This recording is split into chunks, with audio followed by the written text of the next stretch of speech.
The government has approved plans to make the already massive coal terminal at Abbott Point even bigger. This will involve dumping 5 million tonnes of dredge spoil into the Great Barrier Reef World Heritage Area. UNESCO has noted with concern the government's plans and is considering taking the Great Barrier Reef off the World Heritage List and classifying it as in danger. The government has assured us that dumping 5 million tonnes of dredge spoil won't affect the reef, nor will the thousands of coal ships that will sail through it. But the government won't build or run the port. That will be done by energy group Adani, India's largest power company. So can Adani be trusted with protecting one of the world's most precious environmental wonders? See for yourself. Adani have taken a 99-year lease on the Abbott Point coal terminal. But we only have to look back 15 years to see how quickly Adani can destroy an environment they promised to protect.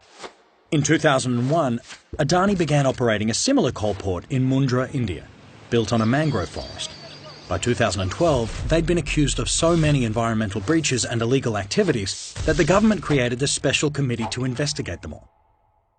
Adani were accused of stealing iron ore by overloading their own trucks, as well as taking iron ore from unlicensed dealers, then getting away with it by bribing everyone from the Port Department to Customs, the police, the Pollution and Control Board, the Weights and Measurement Department, and, of course, the local politicians.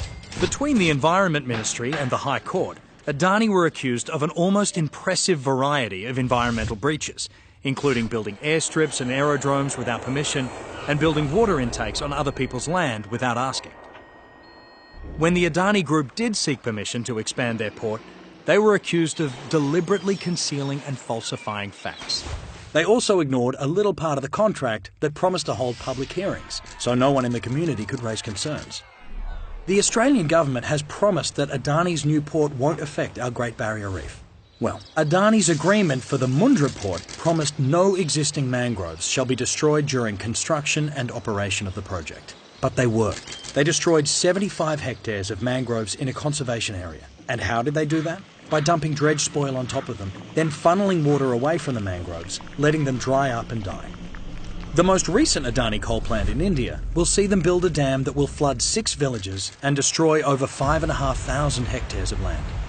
India's special investigation into Adani concluded that their commitment to obeying environmental conditions was less than serious, and the government fined Adani around $40 million. But what's $40 million to Gautam Adani, a man worth $5.4 billion? So that's who we've trusted to protect our greatest natural wonder, Adani, a company accused of lying, stealing, bribing, and destroying the environment they promised to protect.